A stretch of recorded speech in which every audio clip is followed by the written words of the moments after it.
everyone. Once Bitten here with Game 4 of Southern Assault 2014. After a huge win and a huge loss, and a pretty big win, I am floating around, not really the mid-tables, but yeah, mid-tables towards the top. Um, Going against a Lizardman player, this is the same player and pretty much the same list that I lost to in Brawler Bash. That was the only game I lost that tournament, so I was teasing my opponent, saying I'm ready for some payback, get some revenge here.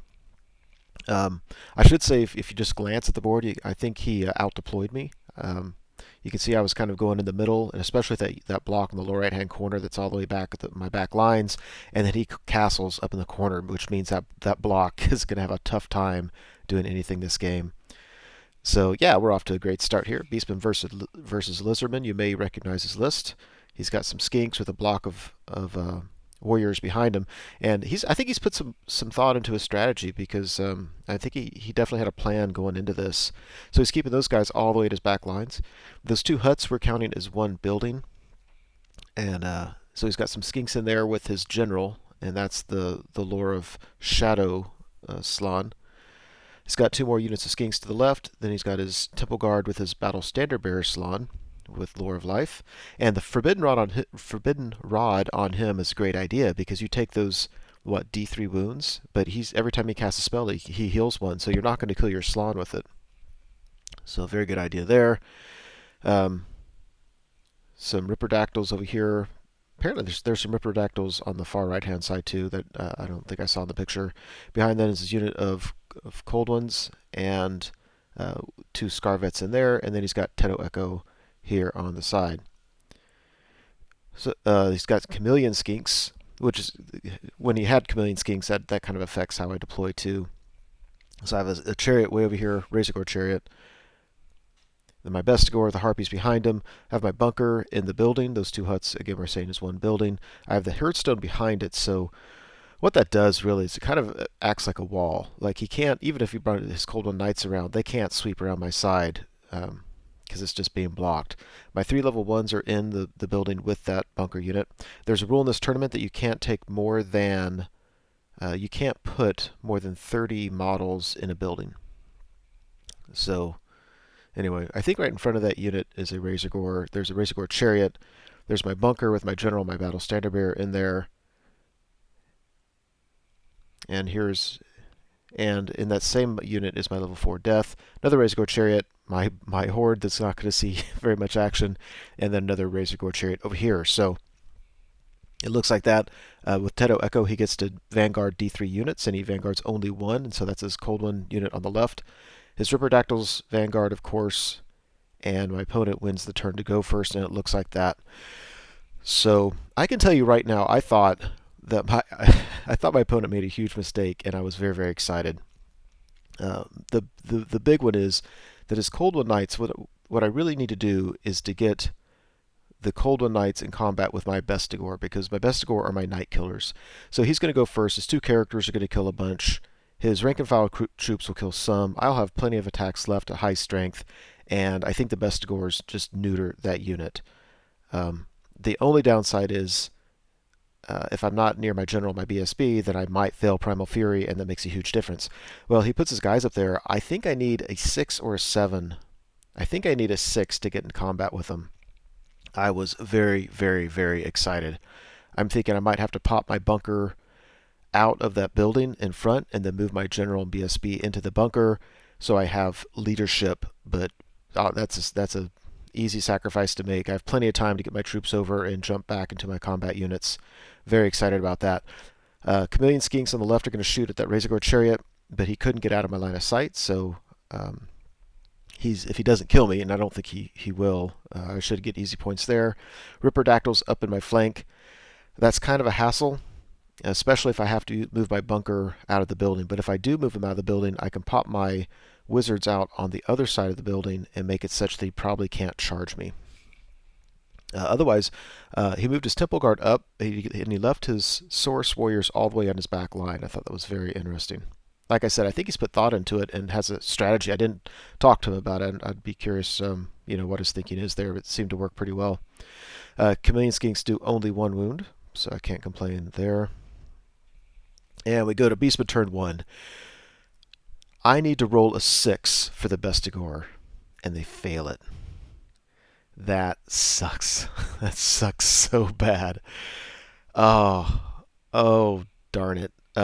Okay, so I charge the Harpies into the Ripperdactyls on the left. The Harpies are going to lose that, but I think what I'm trying to do there, I'm hoping that with 10 attacks, I can do enough wounds just to get them down one model, because it'll, 2 instead of 3 makes a big difference. Failing that charge, it means the cold ones are going to smash into the face of the Bestigor. The Ripperdactyls on the left are going to charge into their flank, and the Ripperdactyls on top are going to make it into their other flank. So I park a Razorgore in front of the other flank, and my only hope there, I can't keep the Ripperdactyls out of my Bestigor unit. My hope there is they charge into the Razorgore, and he's able just to kind of stick, either because of his high toughness, to shrug off the hits and help protect all those attacks. Now, he could charge around the Razorgore, but he would only have one model in combat, and I'll take that as well. Otherwise, the Bestigors just hung themselves out to dry. Just sucks. I'm thinking if he charges into me, there's a chance I'll be steadfast, so I move my bunker out of the buildings so that if he is steadfast, they can charge the Ripperdactyls in the flank and hopefully get some combat res that way. Leave my level 1s out of the building. They are where you can see them, and otherwise I move my units up. Yeah, the Chariot on the left charges those Chameleon Skinks and easily kills them, and then reforms again. If my Bestigor are steadfast, they can do a counter charge into the Cold One Knights. And we go to Lizardmen turn 2. So he has a level 1 a Skink Chief with the Skinks that enter the building in the middle. His Ripperdactyls, Cold One Knights, other Ripperdactyls, they do all the charges that we thought they would do. His Temple Guard turned to face my bunker, and everything else is pretty much staying the same. Yeah, so the Ripperdactyls, I guess you could mark units prior to a game, and if you mark them, then I think you get plus D3 attacks instead of plus 1 attack for frenzy, something like that. And he marked my Bestigors, so Ripperdactyls to these Bestigors are going to hurt. And I had no idea. I had no idea how effective Ripperdactyls can be in combat. Those things tore up my Bestigor. By the time the Bestigor swung, I was down to my last rank. I did no wounds to him. None. 0. He crushed him. He decided to pursue to make sure he got the points, and his Cold One Knights went into the building. The Ripperdactyls had to pursue, but they just kind of bumped up against the back of those Cold One Knights. My bunker failed their panic test and ran off the board. And we are off to a bad start, my friends. We are off to a really bad start. Now, one thing that helps too is in the magic phase. My opponent just has a dominant magic phase. So he saves dice from my magic phase. I didn't have enough of a threat to get all his dispel dice. So anyway, he has a big phase, and I think he got plus 1 strength and toughness on the Ripperdactyls on the right, which kind of screwed up my whole plan. They easily killed the Razorgore, and it was brutal. I had no idea. Of course, Bestigor's being triple charged obviously is not ideal. We go to Beastmen turn 2. Overall, it looks like this. The big frustration here is I needed a 4 to charge my general's unit to the building. Now, what that would allow me to do, I can't enter the building, and that really sucks because that would have been nice. But what it allows me to do is clear out that unit. I was thinking I could. Well, anyway, he's got 10 models, and so I can't hurt his Skink Chief, and he's going to be stubborn, and so I can't shift him out of the building this turn. But it puts me right up in his business, and I can make it to where his Temple Guard can charge me in the front, and I'll take that because I think with my general, he'll win combat. I'll be steadfast, and I think I'm okay with that. Plus, I'm right up in his business with the threat of Purple Sun. Anyway, I need a 4. I roll Snake Eyes. I'm not happy about this. I need a little bit of love. He did the same thing over on the left they did last time. He moved unit up to shoot at me. This time he did no wounds. Again, I was able to complete the charge. The Razorgore on the left is getting some easy points at least. Yeah, over here all I really did was, I think I did this last time, but I made sure that my level 1s were positioned such that his Ripperdactyls can't touch me in the flank where they're at. So that's what they're doing. Razorgore gets his points, turns to face. It looks like I'm facing the Temple Guard. I'm also facing Teto Echo over there, so I'm forcing him to push him back to the corner. And we go to Lizardman turn 3. Teto Echo's back in the corner. His weakened unit of Ripperdactyls charged my Razorgore Chariot. The other unit moves around so that he can see my level 1s. It's going to be tough to avoid that. And his Coldwood Knights reform, ready to charge my flank. I'm not too afraid. If the Coldwood Knights charge my general's unit, he's going to do a lot of wounds, probably win. But again, my general's up in there. His base strength is 6 because I have the Beast Banner, and he has a +2 strength sword. So it's strength 8. He kills Coldwood Knights really, really easily. So I'm not too worried about it. During the magic phase, I can't stop everything. Matter of fact, I can't stop much of anything. He gets the Comet of Cassandor and puts it right on top of that Herdstone. It's like, oh crap. So my turn, these guys have to just run as far away as possible and hope they can get away from the Comet. And then I hope that it goes off, because if it doesn't go off, I've got to stay away from the Herdstone. And my opponent can re-roll the roll for it to come down. And so whereas normally you re-roll it so that it has a better chance of coming down, he's doing the opposite. He's re-rolling it, trying to keep it from doing it. Pretty good idea there. The 2 Ripperdactyls come in. They get that chariot down to 1 wound remaining, but they don't kill it, and it sticks. So very happy with that, because it's blocking him, and it allows for some counter charges. So Beastman turn 3. This time the general's unit decides to finally get in combat with the unit in the building. I've got a Razorgore and a Razorgore Chariot that are able to charge the flank of his Ripperdactyl unit that was threatening my council, or whatever you want to call them. They run away from the Herdstone. I'm hoping what happens here is after the first combat, the Chariot and Razorgore overrun and hit the flank of the other Ripperdactyl unit and kill them. Because if I don't get some help, the other guy is just going to kill that Chariot. If you look in the middle of the table, I actually like where my unit is there. I'm up close enough to provide a threat for him, and he has some skinks in front of his Saurus unit, so it's hard for him to charge away unless he charges a skink at one unit and just sacrifices him. So I'm kind of happy about that. This is very, very nice. Yeah, so I mean, I'm going to go in there and kill 10 skinks. His skink chief will still stick around, but better than nothing. And then we shoot Purple Sun. I think my opponent has a scroll still, so I pretty much know that I'm not going to get it unless I get Irresistible Force. So I just 6 dice it, go for the big version, why not, and send that big version all the way through his Temple Guard. Actually, I had Nick Teto Echo as well. He passes. I think he has initiative 4, but he passed it. The Temple Guard did not fare so well. They have effectively been neutered as a combat unit. Very excited about that. So his warriors his Saurus warriors on the right are kind of blocked in there by his skinks, and these guys, I'm begging for them to come to combat. And then after combat here, yeah, we kill the first unit of Ripperdactyls, overrun to the second, and kill them. They don't even get the last wound off on that other Chariot. And after combat, yeah, the 10 skinks are dead, but the skink chief is still alive and well. And we go to Lizardmen turn 4. So the skink chief is still in the building. It looks like he's out, but he just kept on falling down. His unit of skinks come up to block my big unit in the middle from charging his Temple Guard. I was actually okay with that because my general can charge out of the unit, and I'd love to get my general in against those Temple Guard because they have to attack him. I think he's going to save most all of those, and he's just going to chew through them very quickly. And I've got a Chariot on the left, so a Chariot charging them in the flank and my general in the front. I am happy with that. I am thrilled with how this is working out. The Coldwood Knights charge my Chariot. I flee, and then they fail their redirect test and just sit there, which was one hope in the plan. Alternatively, I couldn't get the Chariot out of the way anyway because he was in combat there. One option was just to take it.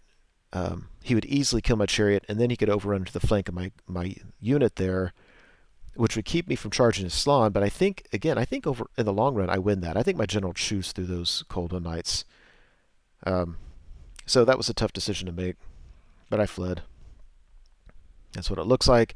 So my opponent cast Dwellers Below on my big Horde unit. I'm not really worried about it. They've got the Beast Banner in there, so they're strength 4. I should lose 1/3 of the unit. And I lose actually less than that. I probably lose 1/6 of it. I just rolled pretty well for my strength test.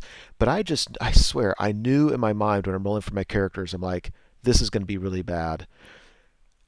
My general and my level 4 both survive on anything except a 6.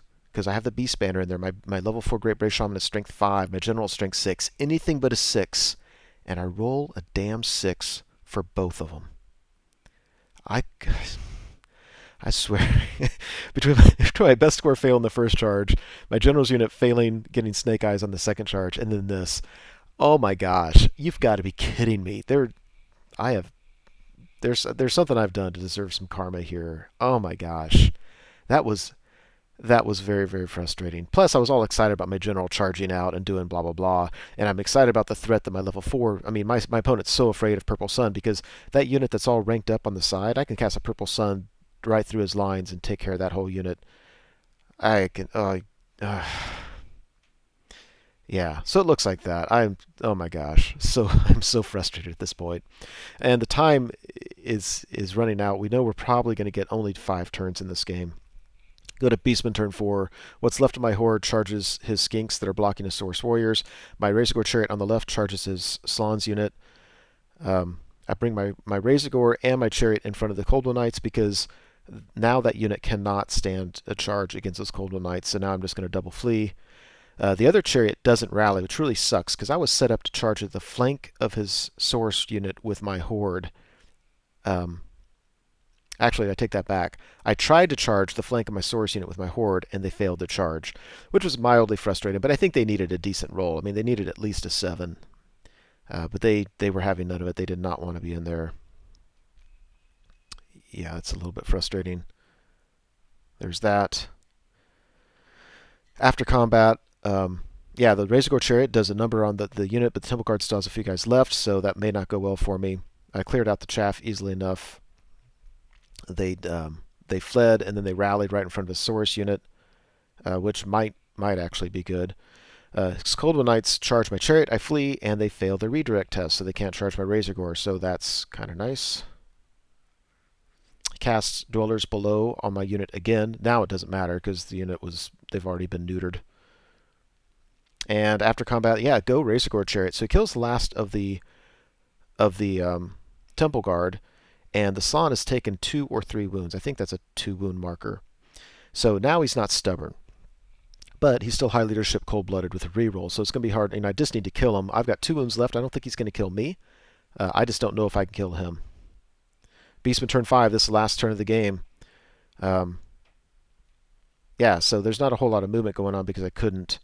What used to be my general's unit, my BSB's unit, charges the little skink unit just to get the points where I can. My horde on the right can't charge anything because the damn Chariot's in the way. We go to the magic phase. I 6 dice Occam's Mindrazor, and it costs me a wizard. But it makes this guy strength 7, and he kills the Slan, so I at least get those points. And over here, yeah, we easily get the points for the skinks, overrun into the Source Warriors. That's important because of a certain scenario objective, I needed to get this unit into its deployment zone, so that allowed me to do that. And that's the end of the game. Oh my god, I was so exhausted after this game. I think my opponent was too. Yeah, but at the end, it was a 10-10 draw. And then I don't know about my opponent, I got 2 points in scenario objective, so I got 12 points, which isn't great because you can get up to 35 points in a game. But I got a draw. I'll live with it. So, interesting game. I know I made some mistakes. I think that the tone of this battle report is, oh, poor me, look how unlucky I am. Please take that with a grain of salt. It's, yes, there were some rolls that were frustrating. But my opponent played a good game. Like I said, he totally out-deployed me. I think he used his Ripperdactyls really, really well. Yeah, so that's how it went. Hope you enjoyed it. Hey everyone, Once Bitten here. Thanks for watching the video. I hope you enjoyed it. As you know, YouTube has several functions you can use to interact with videos such as this. You can like the video, you can leave a comment, you can favorite the video. I want you to know that I appreciate it when you do things like that. It feels much more interactive than simply me talking to a screen. So if you're willing to do so, please like, comment, and favorite the videos. Subscribe to the channel if you want, and you certainly are welcome to share this video on your blog or other websites if you are so inclined. Again, thanks for watching. Hope you enjoyed it, and I'll see you next time.